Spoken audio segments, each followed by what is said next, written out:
Hello guys, how are you? I'm Hardeep Singh. Welcome back to your own YouTube channel. IELTS updates and recent exams. For more updates related to recent IELTS exam writing test topics, listening, reading, practice test, and speaking, you got guesswork. Please, guys, participate in everyday listening and reading practice test to achieve your desired band score in your actual IELTS exam. Please hit the like and subscribe button. Press the bell icon for the upcoming notifications. Don't forget like, subscribe and share my YouTube channel and my Facebook page, IELTS updates and recent exams. Now turn to part 1. You will hear a new student, Tom, talking to a student representative called Rachel about university clubs. You now have 30 seconds to read questions 1 to 4.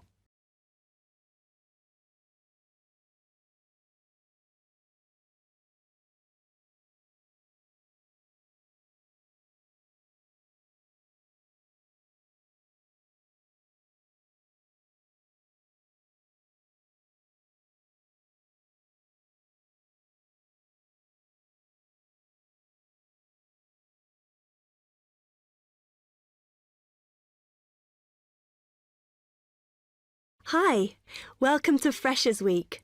I'm Rachel. Can I help you? Oh, hi. Yes, I was hoping to find out about some clubs I could join. Well, all the club stands are here in this hall. What were you interested in? Not sure. I wanted to do something where I could meet people. Well, take this leaflet with details of all the clubs and see what you think. Oh, It'll probably depend on what day you're free. Like on Mondays, there's the film club. Then on Tuesdays, you've got the climbing club. That's really good. I'm in that. Then on Wednesdays, you've got chess, if you want something a bit more intellectual. But you should look through carefully because all the clubs run extra activities as well as their normal meetings. oh yes, I see. So it looks like the film club has discussions after the films.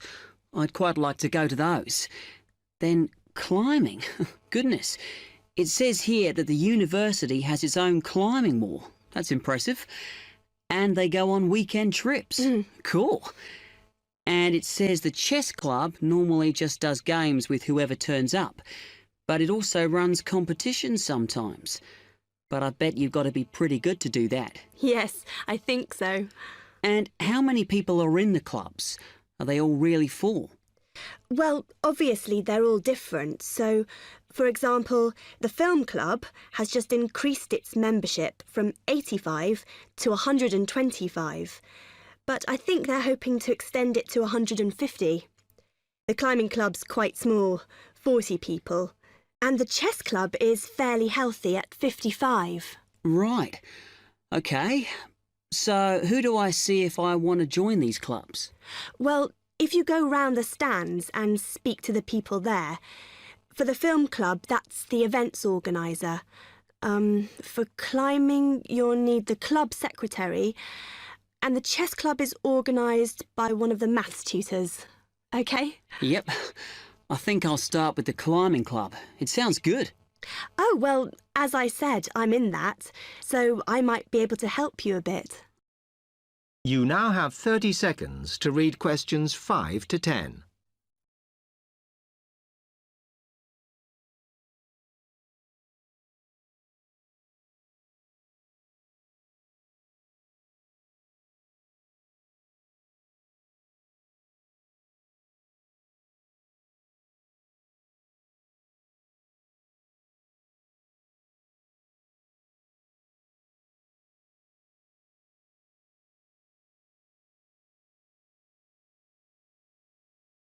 Okay. It says in the leaflet that they get together twice a month. Is that right? Yes. Oh, you must join. It's really good fun. We go away quite a bit to North Wales, and every year we have a special excursion, usually to France, which is where we're going this year in the spring. The weather's too unpredictable in the autumn. Wow, that sounds good. But it must cost a lot. Yeah, but we try and save up for it through subscriptions. So rather than having a huge sum to pay in the month we go, we collect those weekly, so it spreads it out. Good idea. I think I'll definitely join. There are quite good benefits you get from joining. I mean, you need that, don't you? And the university clubs normally try and do deals with local businesses, so it's really worth joining. Like in the climbing club, they've got a special arrangement with one of the shops in town. So if you show your card, you can get money off equipment. Don't think the discount extends to clothes, though. That's really worth it then. I'll go over and talk to them now. OK. Hope you do join. Oh, and another thing I meant to say. If you do become a member, you automatically receive a magazine once a year.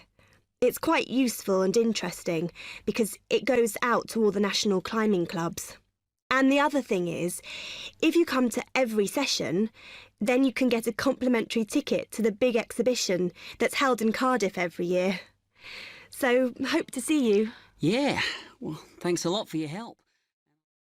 That is the end of part 1. You now have 1 minute to check your answers to part 1.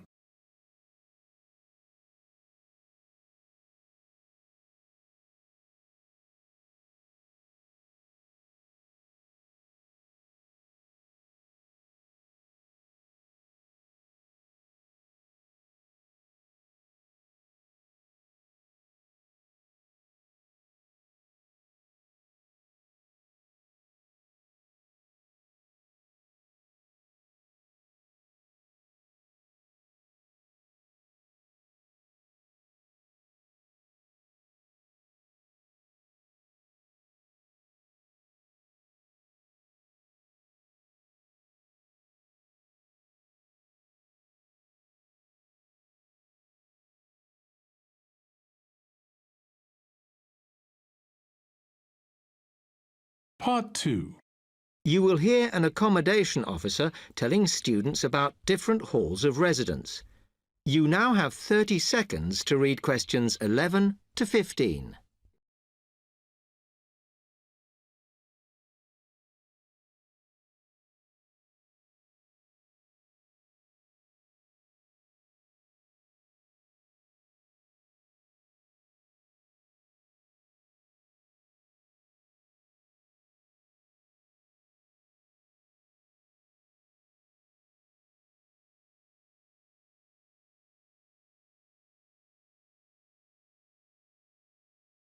Good afternoon, and welcome to Stanton University. I'm here to tell you about the various halls of residence we have available, should you choose to come here. We aim to offer accommodation in halls to all first-year students, and you'll find there's a good variety to choose from. First of all, there's Brown Hall, which, as you'll see, is not the most modern of buildings, but it is very popular with some students. It's got a good sense of community, some nice refurbished kitchens, and unlike the other halls, it has recently had a gym built in its basement. Another option is Blake Residence, which is built like a large house, and so everybody cooks and eats together. It has its own sectioned-off bit of private garden and is even more peaceful because this is an all-girls residence. Although, of course, boys are allowed to visit the hall and, I understand, frequently take part in cooking dinner. The largest hall we have is Queen's Building, and this has been upgraded recently. The original parking area has been built on so that the hall now has a large common room, and each bedroom now has its own shower room, which many students regard as a real bonus. A further option is the Parkway Flats, which won an award for design in its day. And this building now has a preservation order on it. This has meant that only a limited amount could be done to upgrade it, and the surrounding area is important, so parking is not permitted around the flats. However, the flats do have many extra facilities, such as a special computer room, a small library, and a self-service restaurant. The cost of breakfast, lunch, and dinner is covered in the fees for this hall, so it does look a bit more expensive.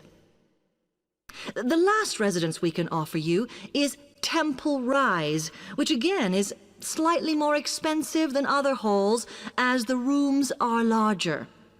This has got very lovely views across to the coast, and this more than compensates for the fact that bathrooms here are shared between 6 students.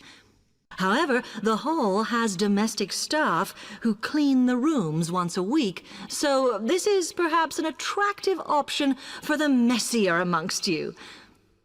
You now have 30 seconds to read questions 16 to 20.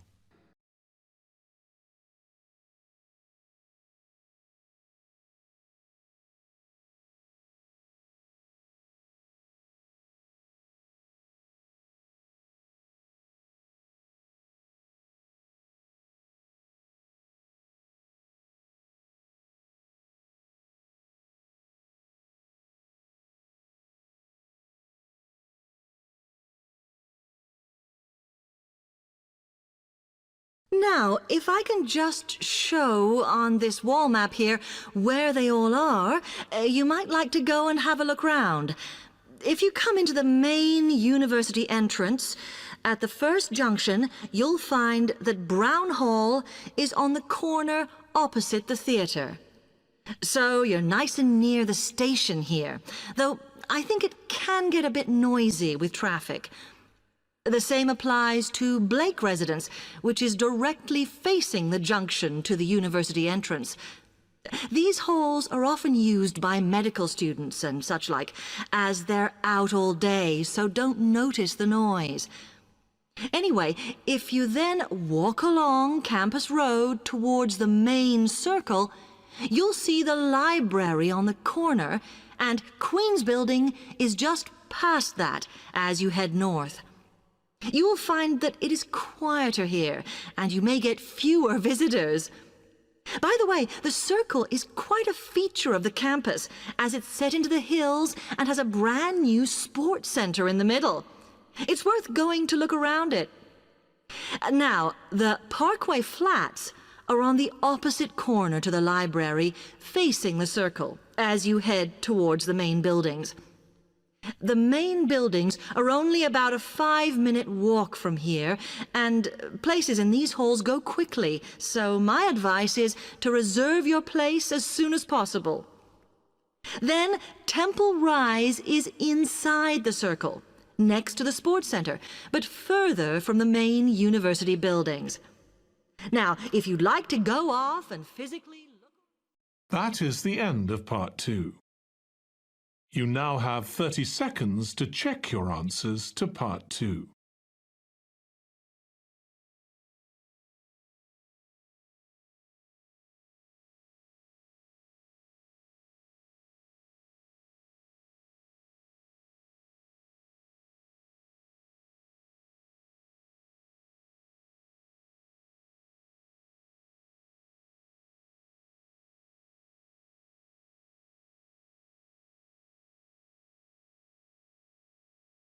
Part 3. You will hear 2 students, Jenna and Marco, discussing a business studies project they have to do. You now have 15 seconds to read questions 21 to 24.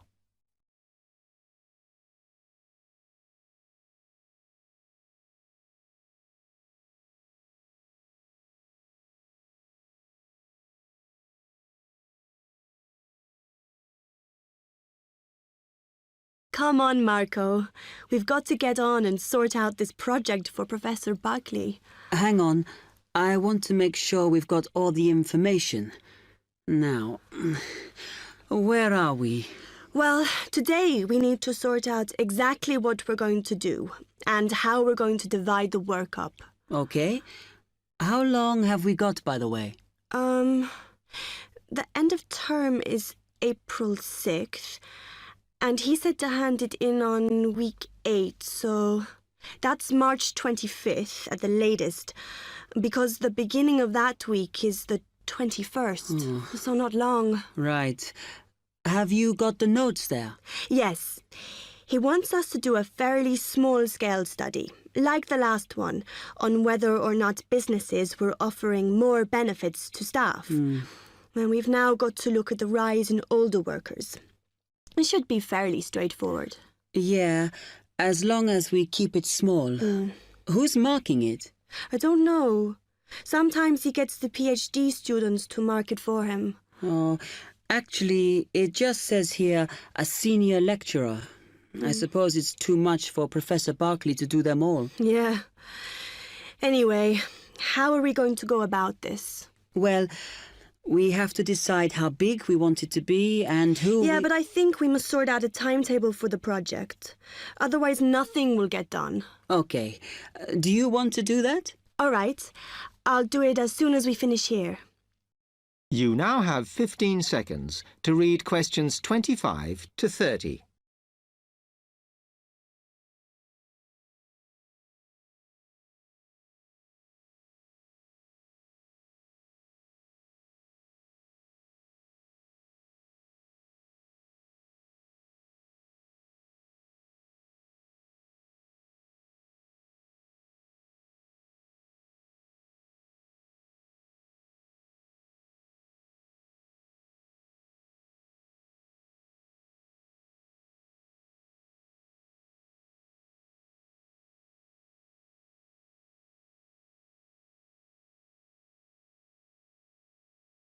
Okay.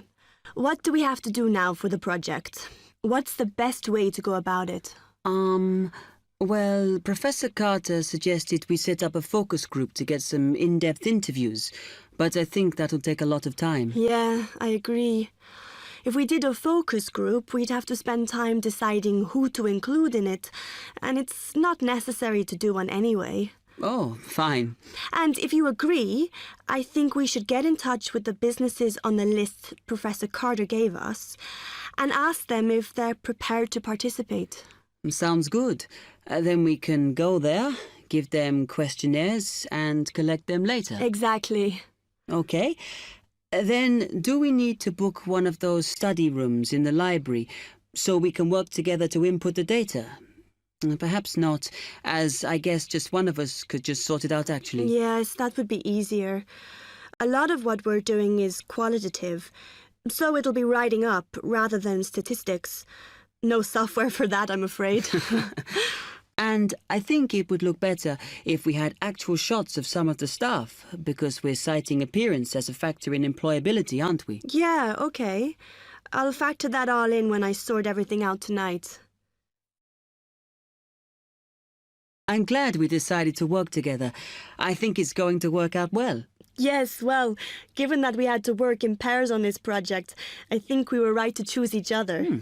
We complement each other academically, as we're each good at what the other isn't. In fact, we should have tried working together before. Yes. Now, how shall we split the work? I'll do the analysis, shall I? Oh, okay. It's just that it might be faster, because I'm used to doing it. Although your English is better than mine. I need more practice at reading, really. Okay, I'll do the presentation then, if that's okay with you. Yeah, sure. I don't mind speaking in public, but I hate preparing all the notes for them. The thing is, the tutor said one person should do the whole presentation, and he said he expects me to do it because I haven't done one yet. No, that's fine. Now, let's see. That is the end of part 3. You now have 30 seconds to check your answers to part 3.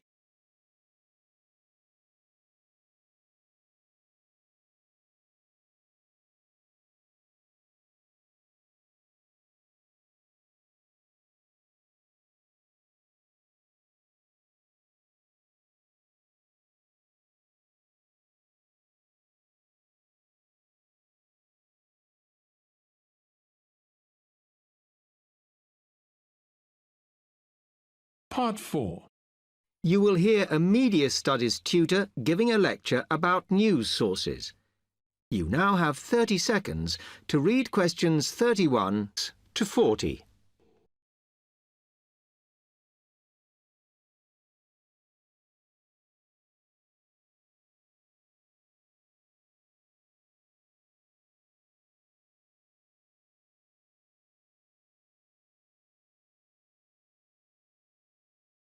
Okay, now many of you will have heard about the predicted death of newspapers, as people increasingly access the TV and the internet for their news.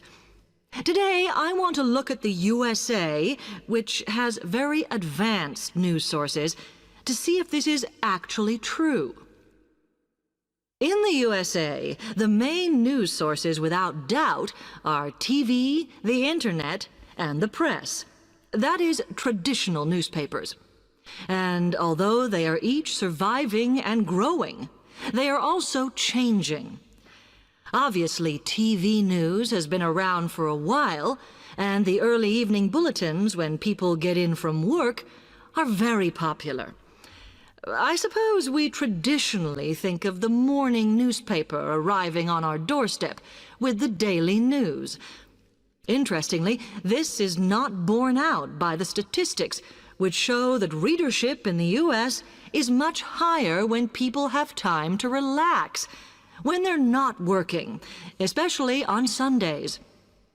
The internet is also a popular weekend activity, but shows no variation with weekday access. So people are using the different sources in different ways. Interestingly, local radio has been hit less by the grip of quite strong local newspapers than by the internet, which is seen to offer a better regional service. But just because the internet is seen as the new force in news media does not mean it is dominant. Television has, of course, been global for a while. But now technological changes, which have fueled the rise of online news, have also allowed newspapers to print and distribute editions across the world. In fact, internet news, which is seen as the big competitor for traditional markets, does not offer that much variety. Often, the sources are the online versions of the newspapers, whereas television, in order to offer something different, has had to come up with a much more mixed bag of reporting, from hard news to light reports on celebrity events. Another issue is reliability. The internet is virtually unregulated, so anything can be reported there, whether true or not.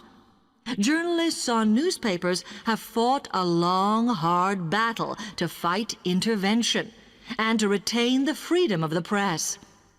Television, however, is seen as critical to political power and has become subject to harsh controls about what it can or cannot say.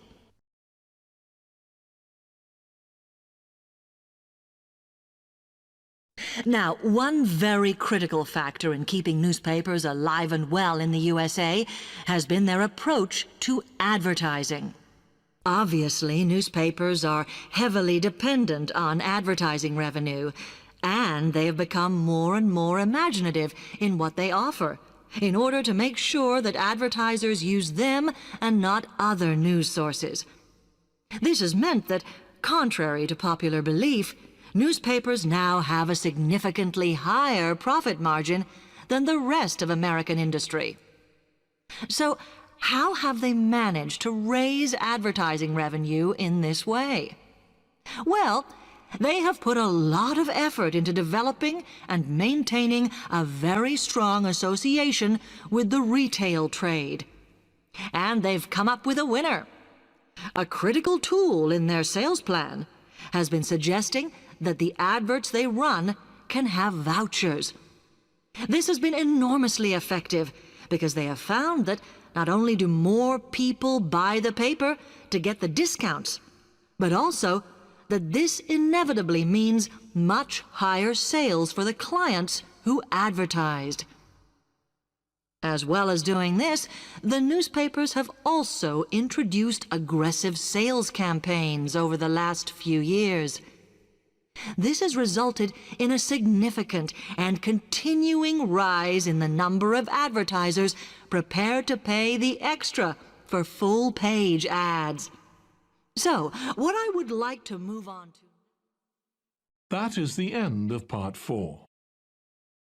You would now have 10 minutes to transfer your answers to the answer sheet.